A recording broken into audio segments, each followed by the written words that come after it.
Com a segunda edição, realizada no ano passado, o programa Ingressar, oferecido pela Prefeitura de Salvador, tem ajudado jovens a realizar sonhos como o de ser aprovado em uma universidade. Neste ano, o Ingressar vai passar por uma ampliação e disponibilizar 1.000 vagas, 200 a mais do que no ano passado. Quem conversa conosco sobre o assunto é a secretária de Política para as Mulheres, Infância e Juventude de Salvador, Rogéria Santos, nossa convidada aqui no Isso é Bahia. Seja bem-vinda, secretária, um bom dia.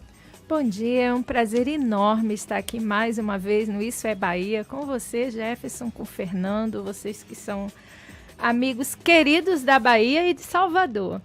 Não tenha dúvida. Para nós é uma grande satisfação também recebê-la. O Ingressar é um curso preparatório para o Enem, o Exame Nacional do Ensino Médio, também para vestibular em instituições credenciadas pela Prefeitura. Quem é que pode participar do Ingressar, secretário?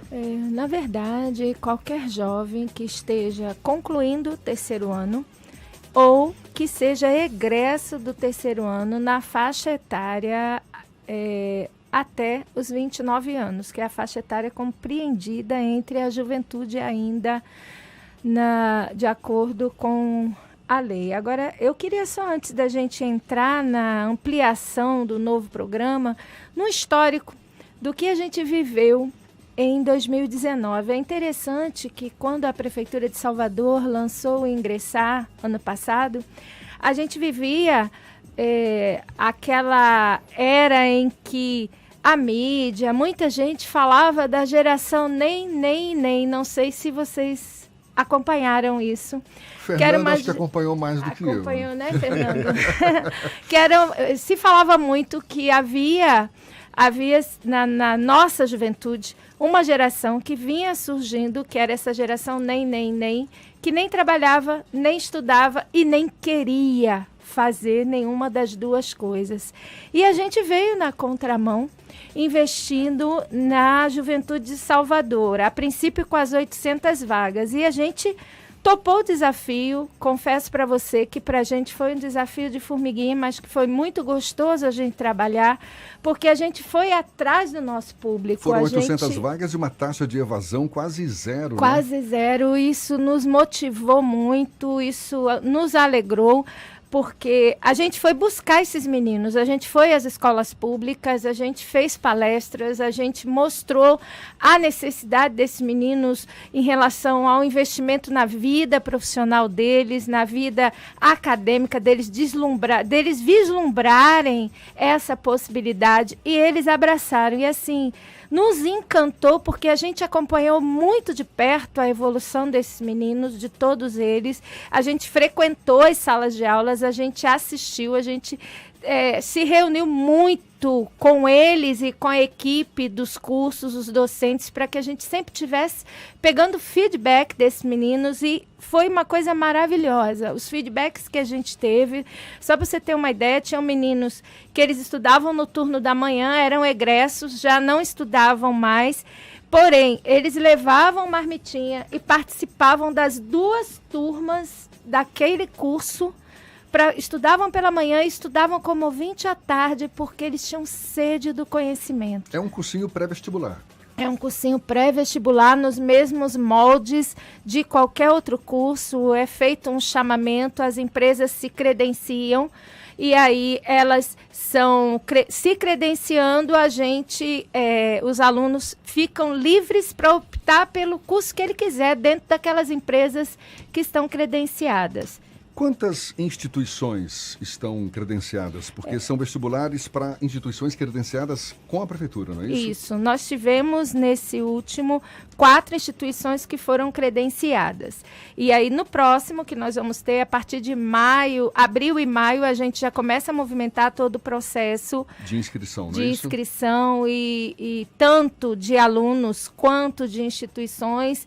E aí, os alunos, o interessante é sempre isso, que são os alunos que optam a instituição que eles querem estudar. Então, ali você vai ter, porque eu não sei quantas vão se inscrever agora, você tem o rol das instituições e eles optam para aquela que eles mais gostam, aquelas que eles mais se sentem bem ou se identificam e vão estudar. E o interessante é que nós conseguimos fazer 1.001 inscrições. Dessas 1.001 inscrições, conseguimos as 800 matrículas.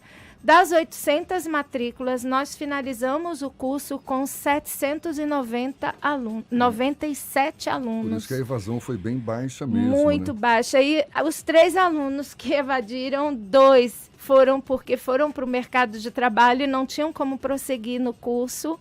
E 1 foi porque realmente desistiu, não quis continuar. E esse ano agora o número de vagas aumentou para 1.000, de 800 para 1.000 vagas. 1.000 vagas. Então, e um diferencial que a gente também fez no Ingressar, que no ato da inscrição, inclusive o próprio edital rezava isso, que o poder público poderia facultar o transporte para aqueles estudantes que estivessem inscritos e que fosse comprovado que essa pessoa estivesse em vulnerabilidade social e fosse utilitário de algum benefício social. E a gente conseguiu, com isso, incentivar e motivar cerca de 287 alunos que estavam nesta condição e que destes nenhum desistiu. A senhora falou que a idade máxima é de 29 anos, a mínima é de 16. Isso, não é isso? 16 anos. De 16 a 29 anos, é preciso ser morador de Salvador e cursar ou ser egresso do 3º ano do ensino médio ou do EJA, não é? Que é a Educação de Jovens e Adultos. Na rede pública de ensino. Precisa ser egresso da educação pública? Educação pública. É assim que funciona. Isso. E a senhora falou de matrículas em instituições a partir do ingressar. Não ficou muito claro para mim. Essas pessoas, elas já se matriculam nas universidades? São universidades privadas? São universidades públicas? Não, o que acontece? Quando eles participam do curso, eles participam do Enem. Ao fazer o Enem, eles têm a possibilidade de fazer os vestibulares tanto das universidades públicas quanto depois buscar notas no SISU, no ProUni, para que eles possam, então, ser inseridos também nos programas das universidades privadas que são credenciadas ao governo federal com esse tipo de programa. Os alunos, com os candidatos em geral, nesse caso, não é isso? Eles fazem exatamente o mesmo percurso de qualquer outro candidato. O diferencial está que desta forma, eles podem concorrer de igual modo com qualquer outro estudante. A maioria deles, e por que não dizer todos esses meninos, não teriam essa oportunidade de fazer um cursinho que entra como um grande reforço para que ele possa se apresentar no mundo acadêmico de igual para igual com qualquer outro menino. Observe que até então a gente ainda não tem o resultado total, a gente tem um resultado parcial, porque ainda falta a segunda fase do SISU e do ProUni. Até então, a gente já tem 170 meninos aprovados nos vestibulares da rede pública. A gente tem um deles, que é o Gabriel, que passou no 1º lugar de medicina para a UNEB.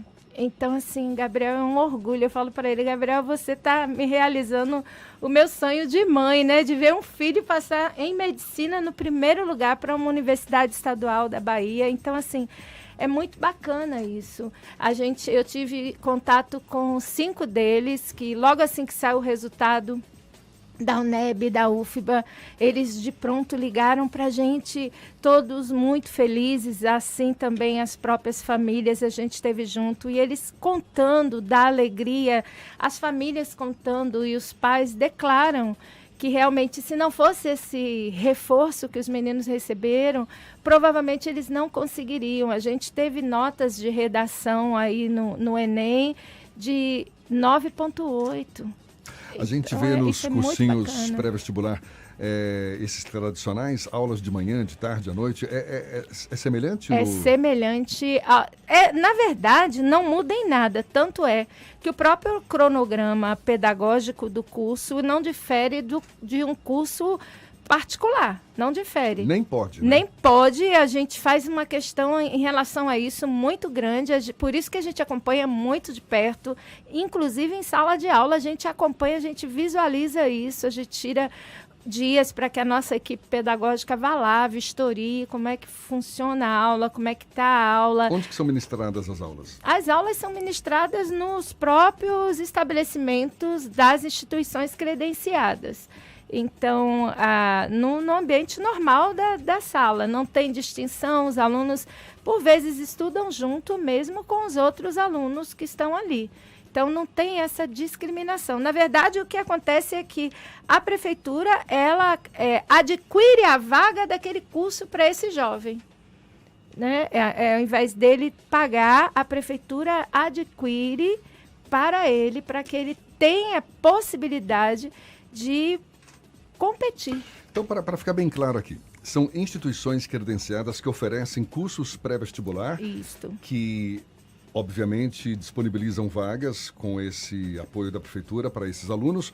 E esses alunos, eles podem se inscrever em vestibulares de instituições de ensino superior também credenciadas pela prefeitura? Não, as instituições não são as instituições de ensino superior, não. São as instituições normais.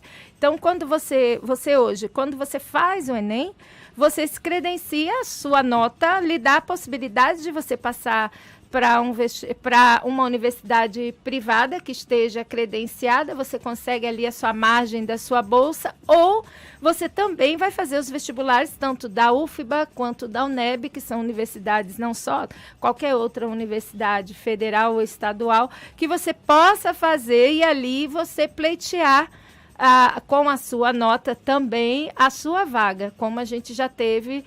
Porque os vestibulares da UFBA e da UNEB, eles acontecem um pouquinho no meio do Enem, né? O Enem é mais ou menos em novembro. E alguns desses vestibulares acontecem no final de novembro, princípio de dezembro, e aí é mais ou menos tudo no mesmo período, e eles vão...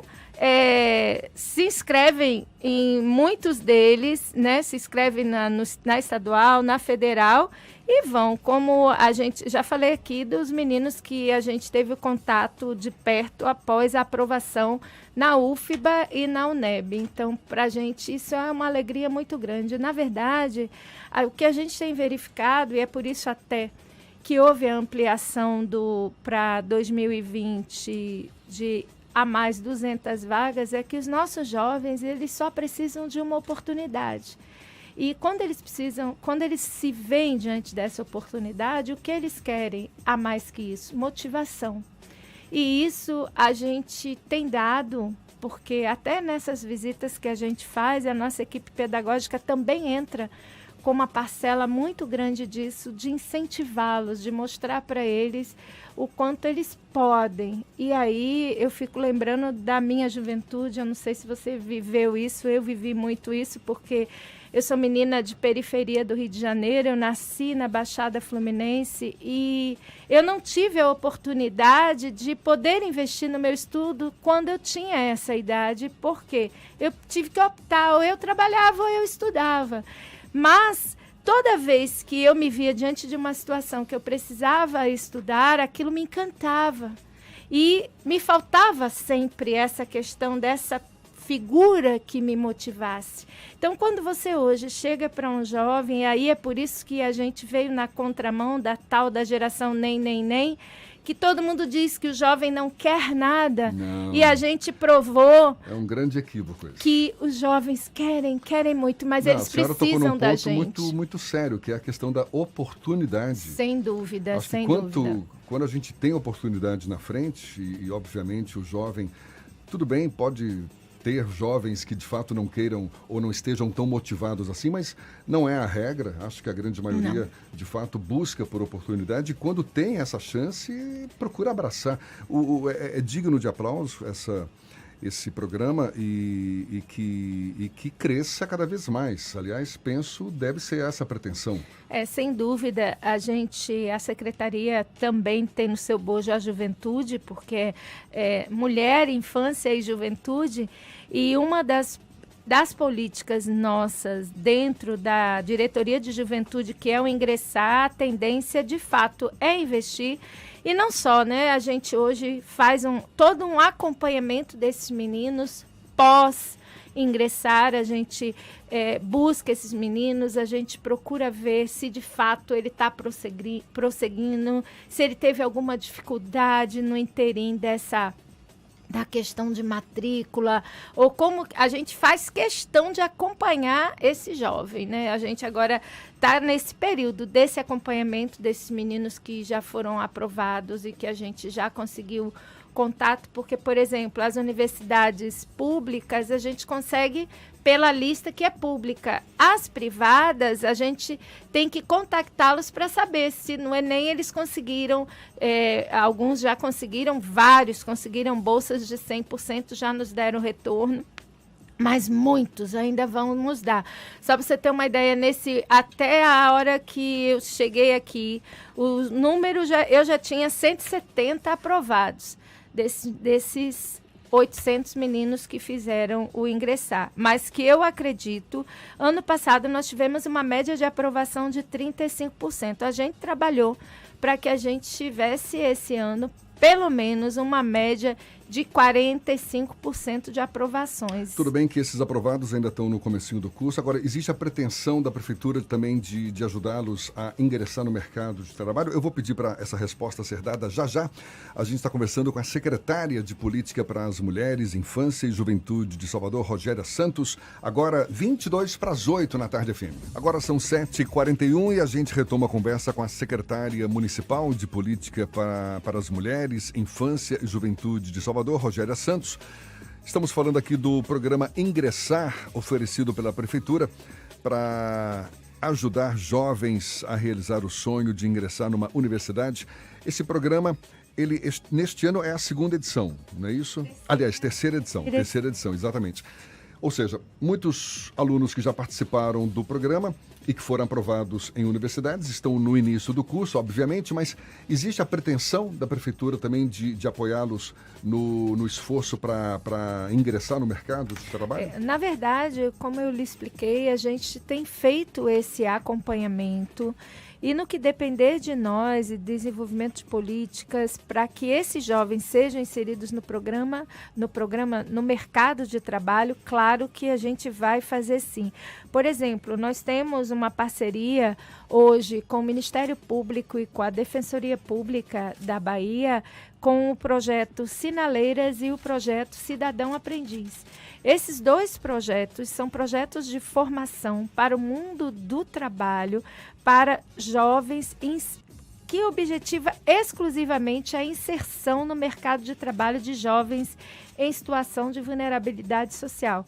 Esse programa já é um programa do MP, o Sinaleiras e o Cidadão Aprendiz da Defensoria Pública, que já existe há algum tempo e que nós entramos nessa parceria e funciona, hoje ele funciona numa das nossas instalações ali na Avenida 7. Atualmente ele já está rodando com cerca de 100 jovens fazendo parte desse programa. Esses jovens participam do programa, recebem uma formação continuada e dali eles são inseridos no mercado de trabalho. Então, a exemplo desses dois programas, nós teremos sim vários outros programas e além de tudo isso, que eu acho que o principal é você acompanhar esses meninos, acompanhar o desenvolvimento social deles e de suas famílias, poder estar bem próximo deles para que a gente possa sempre estender o braço do poder público para que eles continuem nessa trajetória. Estimulando de alguma forma que a motivação permaneça, né? Sem dúvida. E não só eles, mas a família de uma forma integral. Então, a gente se preocupa muito em vislumbrar se essa família ela recebe um benefício social, se ela está recebendo, como está, se ela tem os seus cadastros atualizados e tudo mais, para que a gente possa, de fato, ele não seja só um número, mas que ele seja um cidadão em franca transformação e que nós possamos participar desse processo. Uma questão que sempre, quando se tem algum tipo de programa social, que sempre é levantada, é se existe algum tipo de contrapartida dessas pessoas por conta desse projeto. Se eles vão, de alguma forma, retribuir isso para a sociedade. Existe alguma espécie de contrapartida esperada desses estudantes ou a aprovação deles é a contrapartida esperada pelo poder público? Na verdade, para nós, a maior contrapartida é a transformação dessa vida. Porque, assim, como ele é um programa direcionado exclusivamente para jovens em situação de vulnerabilidade social, comprovadamente, então, isso nos deixa confortáveis e lutar para que essa contrapartida seja a transformação dele. Fora isso, eu acredito que não tenha bem maior que esse, porque você poder pegar esse jovem que não tinha oportunidade e fazer com que ele possa hoje competir de igual para igual com qualquer outro jovem que tenha acesso aos melhores cursos de pré-vestibular da nossa cidade. E você dizer para ele, você tem aqui a sua oportunidade, abrace essa oportunidade. O que eu quero lá na ponta? Eu quero você transformado e que você, quando você retorne, quando você ingresse, por isso o nome é ingressar, quando você venha para a sociedade, você mostre o seu valor. Então, para a gente, essa é a maior contrapartida. Secretária Rogéria, muito obrigado. A gente só quer reforçar aqui as informações. Programa Ingressar, que este ano vão ter 1.000 vagas, 200 a mais do que no ano passado. As inscrições vão ser abertas nos meses de abril e maio. Entre abril e maio. Entre abril e maio. E é voltado esse programa para estudantes de 16 a 29 anos. É preciso ser morador de Salvador e cursar ou ser egresso do º ano do ensino médio ou do EJA, a Educação de Jovens e Adultos, na rede pública de ensino, ou ainda ser bolsista integral em escolas particulares no ensino médio. Sem dúvida. Confere? Tudo certinho. Secretária de Política para as Mulheres, Infância e Juventude de Salvador, Rogéria Santos, muito obrigado pelos seus esclarecimentos, pela sua disponibilidade, pela atenção dada aos nossos ouvintes e um bom dia para a senhora. Eu é que agradeço, é um prazer estar aqui. Quando começarem as inscrições, eu volto aqui para a gente poder convidar a juventude para participar com a gente. Conte conosco. A gente lembra que esse bate-papo todo você pode assistir de novo pelo canal da Tarde FM no YouTube e ouvir de novo também nos canais da Tarde FM no Spotify, no iTunes e no Deezer. Agora, 7h46 na Tarde FM. A Tarde FM.